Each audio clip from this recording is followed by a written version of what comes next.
वंदे श्रीमद्राम सद्गुरु शांति सीताया श्लिष्टम कामादिरक्षसारं भवजलदो तत्त्वबोध सेतुकरम्। जब हमको भगवान तक पहुंचना होता है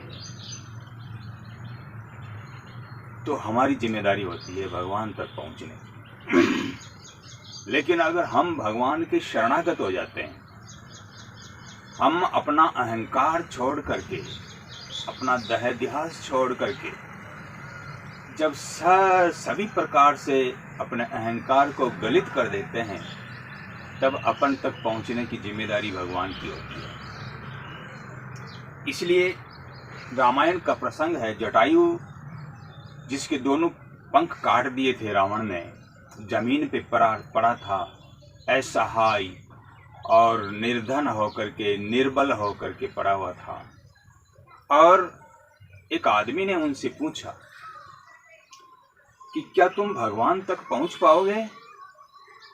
तब जटायु ने कहा, जब मेरे पंख थे तो भगवान तक पहुंचने की जिम्मेदारी मेरी थी, लेकिन अब मेरे पंख नहीं हैं तो मुझ तक पहुंचने की जिम्मेदारी भगवान की है।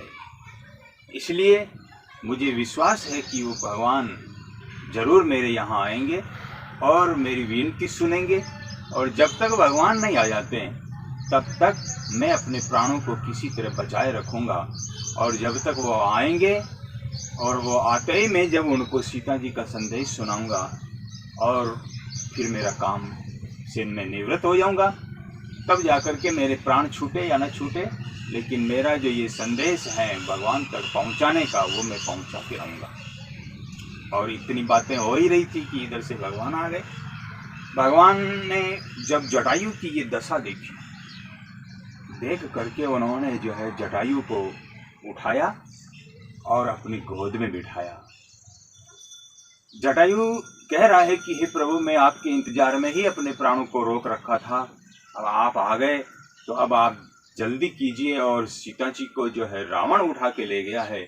मैंने उनके साथ में बहुत संघर्ष किया, लेकिन उसने जो है तलवार से मेरे दोनों पर काट दिए, पंख काट दिए। अब मैं असहाय निर्बल होकर के पड़ा हूँ, आपके इंतजार में ही था कि आप पधार गए, अब आप जल्दी करिए और सीता जी को छुड़ा लाइए। भगवान ने कहा, हे जटायु, तूने मेरी सहायता की है, तूने मेरी बहुत सहायता की है, इसलिए बोल तुझे क्या चाहिए? तो जटायु ने कहा, प्रभु आप मिल गए हो, अब मेरे को क्या चाहिए? अब मेरे को कुछ नहीं चाहिए। नहीं, कुछ न कुछ मांग ले मेरे से। आज अगर तू चाहे तो मैं तुझे इंद्र का राज्य भी दे सकता हूँ, इसलिए जो कुछ इच्छा हो मांग ले। तब जटायु ने कहा, प्रभु आप मुझे सब कुछ दे सकते हैं, लेकिन ऐसी मौत नहीं दे सकते।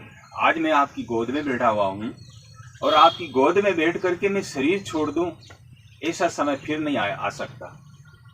बोले, जटायु तेरे पंख वापस लगा देता हूँ, तेरे को पहले जैसा स्वस्थ बना देता हूँ, बोल तू क्या चाहता है?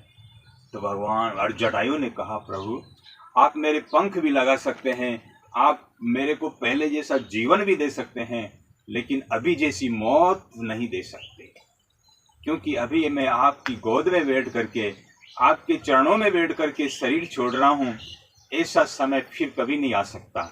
इसलिए प्रभु मुझे ये पंख नहीं चाहिए, मेरे को पहले जैसा जीवन नहीं चाहिए, मेरे को तो अभी जैसी मृत्यु चाहिए। इसलिए मैं आपके चरणों में अपना शरीर छोड़ दे दूँ, इससे बड़ा और क्या हो सकता है? इसलिए प्रभु मेरे को कुछ नहीं चाहिए।